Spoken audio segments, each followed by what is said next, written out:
the Eurovision. There was a pro-Palestine protester detained at Eurovision final during Israel's performance. I don't really watch Eurovision. I didn't watch it when I was in Turkey.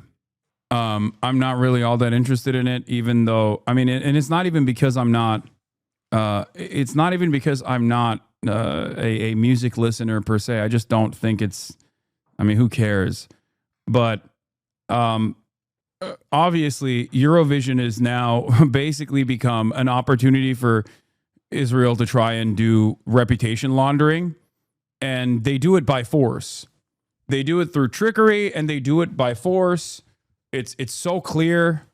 Like, that's the only thing. That is the only thing that people care about with Eurovision. How Israel's performance sounded like at the arena of Eurovision 2025.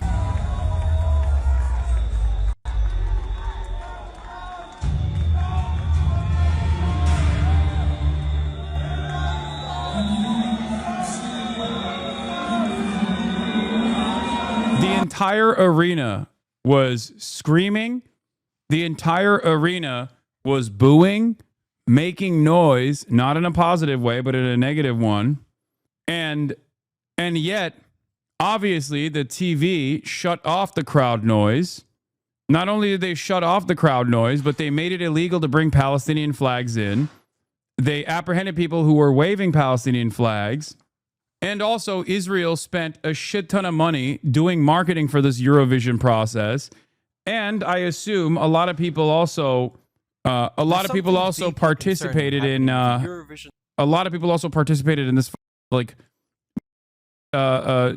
telephone voting process.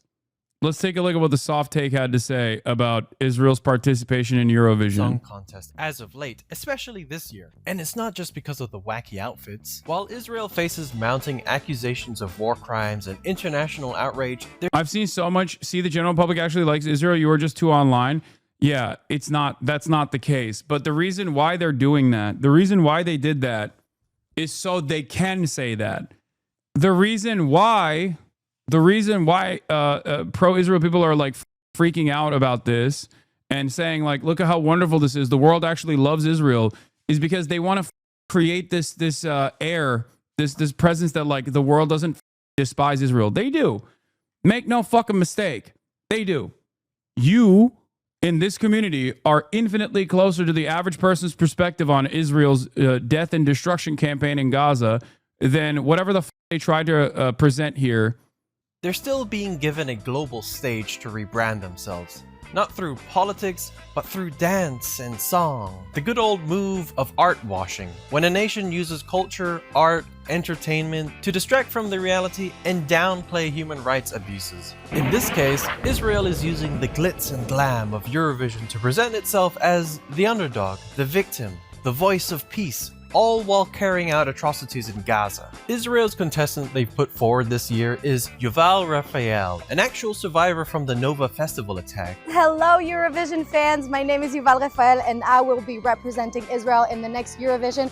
I can't wait to see you all in Basel. Now, let me just be clear that this isn't about dismissing the fear and trauma Yuval experienced. What I'm talking about is how Israel, in the 69th edition of the Eurovision Song Contest, has chosen a contestant whose very presence functions as just one enormous sob story. You know how American Idol sort of takes someone aside and gives them a little whisper in the ear? Those tears are dollar bills, alright? That is what this feels like, because not only does Yuval's persona and story of victimhood and resilience gets paraded around, the song she will perform just looks like a desperate attempt for a PR rebrand for the state of Israel. And, of course, Eurovision proves once again that its supposedly no politique rule only seems to apply when it's convenient. But first, allow me to explain real quick what the Eurovision Song Contest is and how it works if you're unfamiliar. It would help grasp the not-so-subtle image makeover Israel is going for here. Because while it might seem like just another song contest, it is quite a cultural and political, whether they like it or not, spectacle watched by around 160 million people each year. And when it comes, I've heard from pro-Trump people two things that reaffirm my position here. There are some like very aggressively pro-Trump people that I don't have direct relationship with, but but like know people that are related to them. And from what I've heard from even their perspective, like not on Eurovision in general, but like they are also now anti-Israel. I mean, people who are like borderline QAnon, who are anti-Israel now. At the end of the day, people see the death and destruction of children and they're like, this is up. It's that simple. A country like Israel takes center stage, especially in a year like this. There is a lot more going on than a fun and silly competition. Ladies and gentlemen, esteemed delegations, dear guests from all around the world, this event unites us all, crossing borders, crossing languages, creating a shared space. So maybe you've seen some snippets of it and wondered, is that what goes on in Europe? You'd be correct. Once a year, singers, bands, musicians get all dressed up and represent their country to give a performance of a lifetime with an original song live on stage. Flags wave, the host country's electricity bill shoots through the roof, and just about every LED light in Europe gets wired to one stage. It was launched in 1956 by the European Broadcasting Union and was meant to unite post-war Europe through music. Countries vote for each other, usually it's neighboring countries, trade partners, and occasional political crushes. And eventually, a winner is crowned. And despite being called the Eurovision, there are still countries outside the geographic region of Europe that participate, like Australia and Israel. That's because any country that is a member of the European Broadcasting Union can participate. To win, a country with the highest number of points, and this is where Israel loves to play around a little, points are gotten from professional jurors from each country that vote for a country of their choice. That makes up for half of the total vote. And the other half is made... Yeah, this is like... This is just the propaganda operation for Israel. It's just a way to like try and make it seem as though people love Israel. And they pump the individual like telephone votes. They just rig it so they can get a high placement year over year. It is a way for Israel to try and make it seem as though there is more support for Israel than there actually is. You're talking about countries, right? You're talking about countries that voted for Israel on Eurovision, countries that literally have European countries that have a very negative opinion of Israel historically, like Norway, that voted for Israel. Get out of here.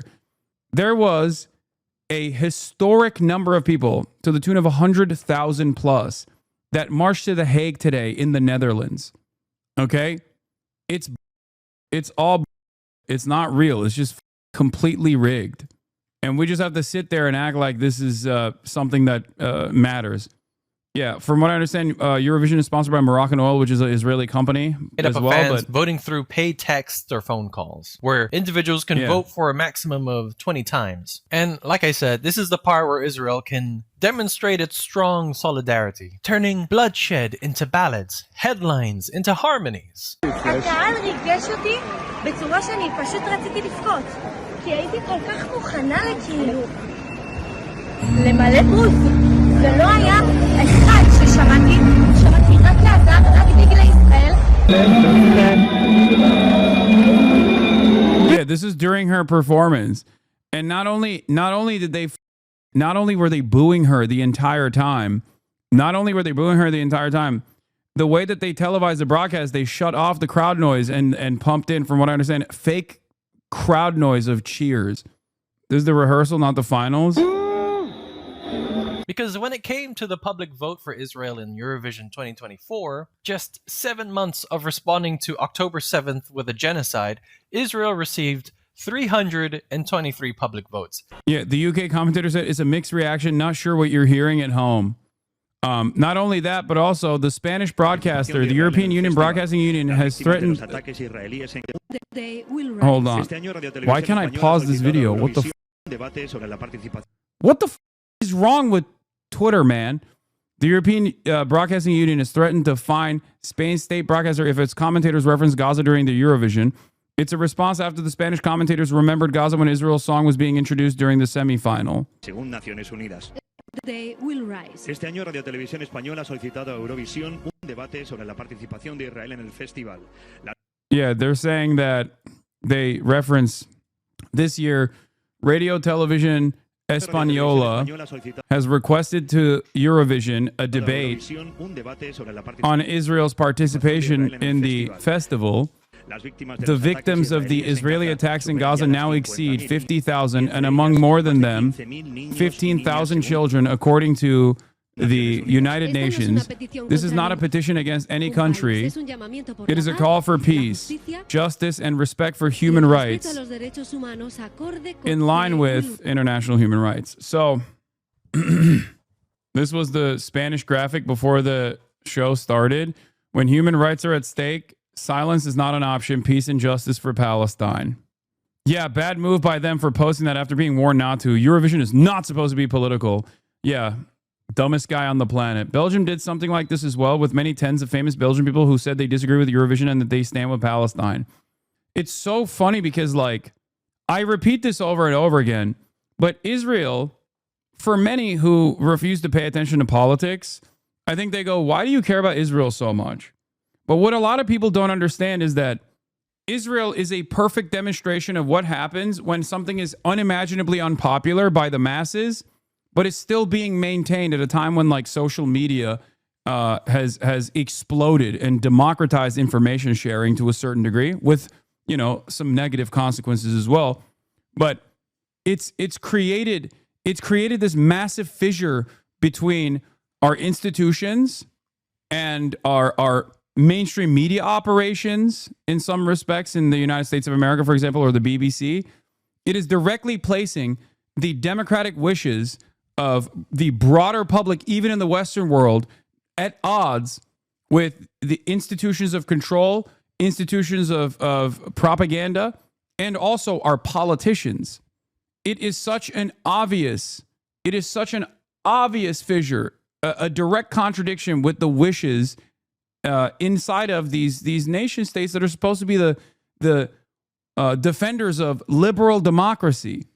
It exposes the lack of interest in maintaining democracy in these Western liberal democracies, because they would rather show that corruption to every single citizen than to move even a little bit away from their undying, unconditional defense of Israel and its genocide of the Palestinians. That's it. That's what's going on here. I don't really know what Eurovision is, but Israelis tried to cheat for it and they still lost. I voted 60 times for Israel, 20 from international, 20 from UK, 20 from Australia. Yes, I have credit cards from 3 different countries. I voted 100 times, used 5 credit cards. Israel almost won Eurovision with a shit song and pure propaganda. Killing humans is not enough for them. They also try to kill art. Yeah. So they cooked the books to the best of their ability, as they, as this is one of the only mechanisms that they have to just do propaganda.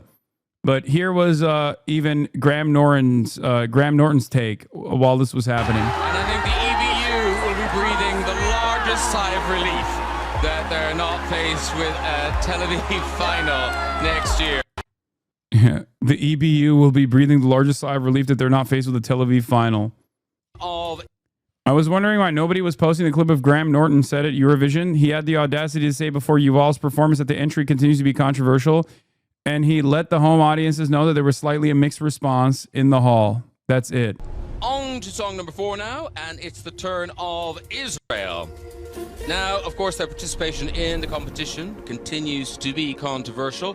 Fewer protests this year, but a mixed response at some of the rehearsals. Not sure what you're hearing at home. A slightly mixed response here in the hall. Yeah, they zoomed in on like a couple pro-Israel people in the crowd to not show the full scope of anger and resentment inside of the arena. Again, it is a carefully crafted propaganda operation, but it doesn't change the reality. It doesn't change the depravity of Israel's actions. It doesn't change the analysis that many average people, citizens in these countries, feel towards Israel. Israel has officially become a pariah state, and it does not matter. They are trying to manufacture consent. They are trying to manufacture an alternative reality that does not exist. 323 points. And remember, Eurovision, without any contest whatsoever, swiftly banned Russia from participating after Russia's unjustifiable invasion of Ukraine, which is fair. It's fair to do. And yet Israel, for 2 years in a row now, while continuing its genocide, has been allowed to participate in Eurovision. So when people say, oh, this is not political, remember, it just means that like Israel has more institutional influence in the Western world than Russia does to be able to participate in these things, to engage in the act of art washing.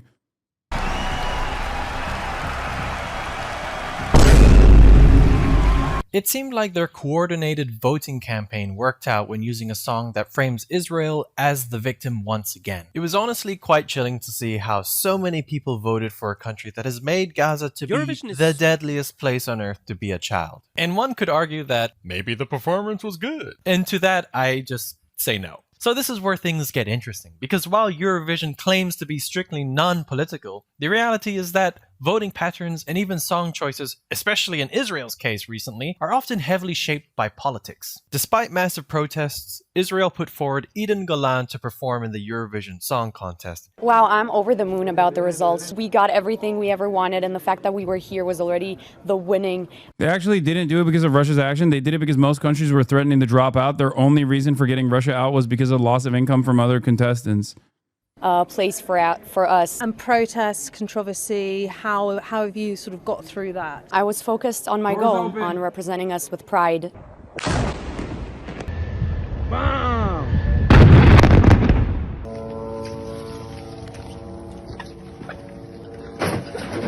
And nothing around really affected me. Eden's song was originally called October Rain, which directly referenced the Hamas attacks and leaned hard into a one-sided narrative of Israeli victimhood. Organizers of the Eurovision Song Contest stepped in and asked for changes, citing Eurovision's ban on overtly political messaging. And in response, the official Israeli broadcaster stated, "Israel must sound its voice with pride and its head high and raise its voice in every world forum, especially this year." Yes, because what better year for patriotic flexing than 2024? The same year Israel was responsible for unaliving 16,456 Palestinian children. So a rewritten version was submitted and their song was renamed Hurricane. We are flipping through weather reports trying to find something that sticks. Though that didn't stop the backlash and protests continued. Accusations of art washing mounted, artists threatened to boycott, and yet Israel was still greenlit to perform. And now we come to today. It's 2025. Israel hasn't exactly taken a day off in war crimes. You see the word genocide now being used by legal scholars, human rights groups, and at the International Court of Justice. Protesters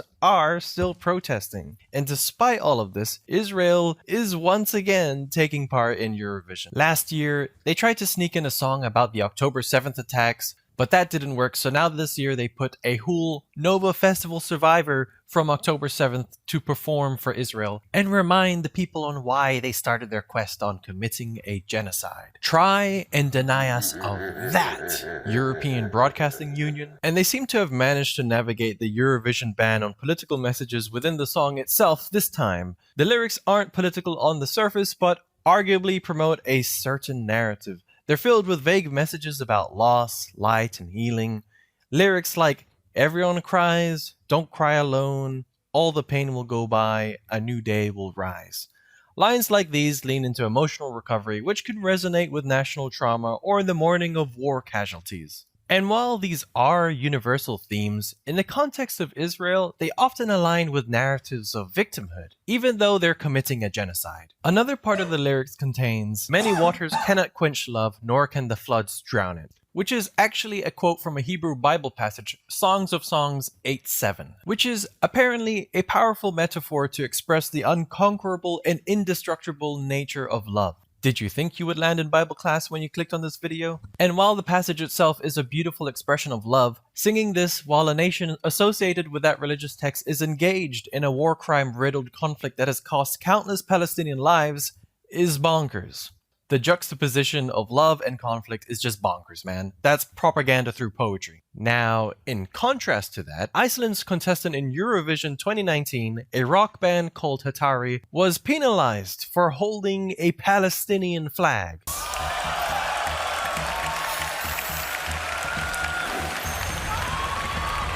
And we go to France. Our next country is France. According to EurovisionWorld.com, the Icelandic broadcaster was fined 5,000 euros for holding the Palestinian flag. The contest organizers said that this gesture infringed their rules banning political gestures. Literally a Palestine. Why is that a political gesture? I wonder. The recognition of Palestinians in Palestine is considered a political gesture, chat. It is a political gesture to recognize the humanity of the victims of genocide. Interesting. Of course, they didn't do this with Ukrainian flags. Ukraine gets to participate in Eurovision. Palestine does not. It is the most overt, most shameful display of hypocrisy by Western nations, an ongoing atrocity, and their lack of interest in doing anything meaningful to stop it. Flag. It doesn't even say Free Palestine on it. So in 2019, a silent flag was too political. But in 2024 and 25, an entire song wrapped in Zionist symbolism is just art. This leaves us with the question: is neutrality really neutral if it punishes the oppressed while platforming the powerful? It suggests that showing empathy for Palestinians is seen as controversial. So as a response, you will find some artists to find creative ways to show their solidarity with Palestinian suffering. Like Eric Sade. I'm sorry, I don't know how to pronounce that name. Eric from Sweden did with discreetly wearing the keffiyeh. And of course, with the EBU being the fun bunch of bastards they are, they issued a statement regretting that Sade wore the scarf. We regret that Eric Sade chose to compromise the non-political nature of the event. Come on, dude. God forbid someone put a bit of cloth with a certain pattern to display his own cultural heritage, by the way. Thankfully, this Belgian politician wasn't afraid to call this out. Hoe hypocriet is het dat Israël vandaag gewoon kan meedoen aan het Eurovisie Songfestival, terwijl er ondertussen op datzelfde Eurovisie Songfestival Palestijnse vlaggen en Palestijnse sjaals verboden worden. En wel, ik heb hier een Palestijnse sjaal mee. Ik draag die met heel veel trots om te tonen dat wij zijn voor een einde aan die oorlog, voor een einde van die genocide en voor het staakt het vuur. En wij zijn met veel in de wereld die een einde willen aan dat geweld. En wij zullen niet zwijgen, wat jullie ook blijven proberen. Free Palestine, boycott Israel. However, as of just very recently, Eurovision lifted the ban on Palestinian flags among the audience. Thank goodness for that. Although performers may feature only official flags of the country they are representing in the contest. And in another incident, guest singer Madonna supposedly provoked controversy when two of her dancers appeared on stage with Israeli and Palestinian flags on their costumes. As a response from Israel's culture minister, Miri Regev, it was an error. Politics and a cultural event should not be mixed. Which is gobsmackingly hilarious because today Israel is trying to do just that more than any other contestant in this year and the last year. So I'm inclined to think that Miri Regev might have been talking about something else when talking about not being able to mix two things together. Another glaring double standard lies in how quickly Russia was banned from Eurovision in 2022 following its invasion of Ukraine. An appropriate and justified decision. Yet, somehow, that same logic doesn't apply to Israel, despite the staggering death toll and widespread international condemnation. However, isn't it funny how all the way down to like dumbass slop tubers saying, oh, this is political, all the way to fucking Eurovision where nation states are complaining, something being considered political is always when it's a fucking non-state actor or a victim of a state actor. It's always political if it's like a marginalized community getting representation in video games. Call of Duty, not political. Call of Duty only becomes political when there's like female operators. Israel being invited while doing a genocide, not political.